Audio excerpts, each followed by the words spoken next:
ये यहाँ बताया है कि आप एक आत्मा है। ये जो हड्डी मांस और पुतला का ये जो एक है, ये पांच तत्वों की प्रकृति का नाम है। और पांच तत्वों की प्रकृति से बनी ये जो एक है, इसमें आत्मा जब प्रवेश करती है, प्रवेश है तो देखिए इतना सुंदर जीवात्मा आत्मा खेलता हुआ एक जीव है। तो इस प्रकार से ये जो आत्मा है वह अजर अमर अविनाशी है और यह देह मरणशील है। तो मैं यह देह नहीं, मैं आत्मा हूं। अब जैसे कि इस देह का नाम, मेरा नाम विजय है, तो यह विजय आत्मा का नाम नहीं है, यह देह का नाम है। जब इस देह में से आत्मा निकल जाता है तो इस देह को हम क्या करते हैं, पांच तत्व के हवाले कर देते हैं, जला देते हैं, पांचों तत्व विलीन हो जाता है देह का। लेकिन आत्मा तब भी रहता है। यह देह नहीं था तब भी आत्मा था और इस देह के खत्म हो जाने के बाद भी आत्मा रहेगी। तो यह देह अलग है और आत्मा अलग है। आत्मा एक चैतन्य शक्ति है, एक स्पिरिचुअल पावर है, एनर्जी है, ऊर्जा, वह अविनाशी है। यह फिजिकल वस्तु नहीं है आत्मा, वो अभौतिक है, नॉन मेटाफिजिकल है। ये शरीर मर जाता है लेकिन आत्मा कभी नहीं मरती है। तो ये मेरा सत्य पहचान हुआ।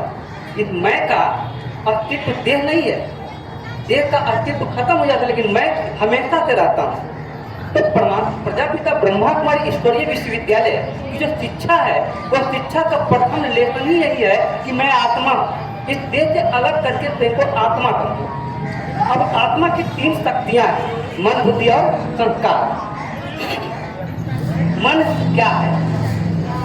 हम यहाँ बैठे हैं और मन में तरह तरह की बातें आती है। कभी घर की बातें, कभी व्यापार की बातें, कभी बच्चों की बातें, ढेर सारी बातें मन में आते रहते हैं। तो मन में जो जो बातें आती है वही विचार है, वही संकल्प है। जी प्रणाम। तो इन संकल्पों, मन में आए हुए जो संकल्प है उस संकल्पों का भी दो पहलू है, अच्छे संकल्प और बुरे संकल्प।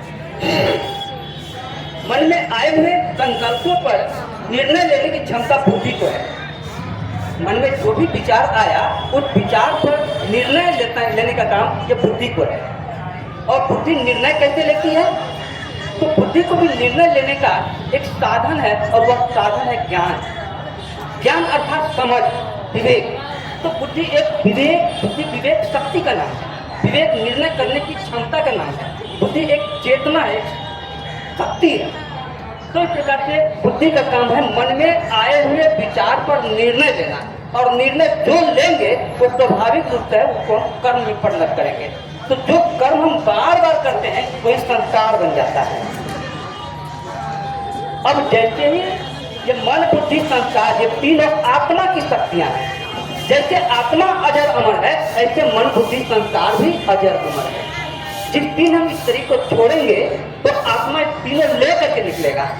जैसे कि हम लोग सुनते हैं, कभी 7 साल का बच्चा है, कहते हैं कि मैट्रिक का हिसाब बना लेता है।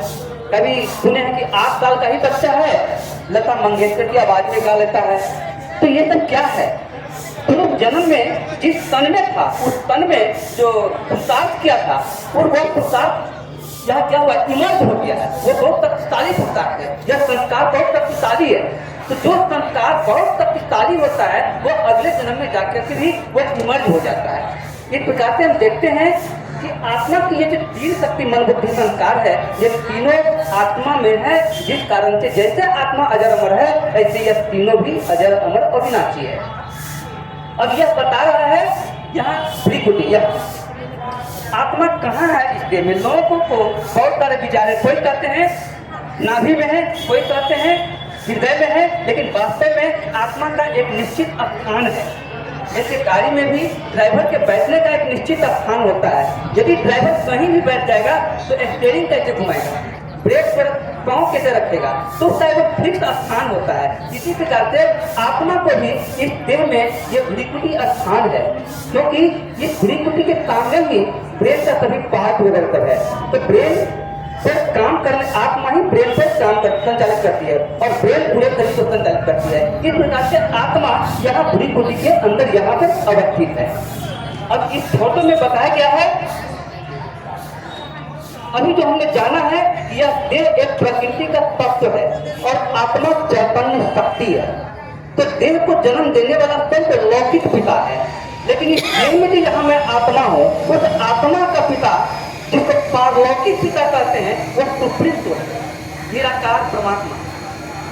हालांकि परमात्मा का नाम की बात है, विश्व में जितनी भाषा है अपनी अपनी भाषा में अपने अपने अलग नाम दिया, लेकिन दिया है कुछ एक का ही नाम। परमात्मा का सुप्रीम सोल का ही वह अनेक नाम है, लेकिन परमात्मा सब आत्माओं का पिता है।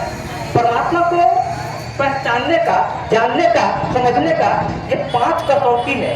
पहला कि परमात्मा वह है जो सर्वशक्तिवान है, परमात्मा वह है जो सर्वोच्च है, परमात्मा वह है जो सर्वोपरि है, परमात्मा वह है जो सर्वमान्य है, परमात्मा वह है जो सर्व शक्तियों और गुणों में अनंत है।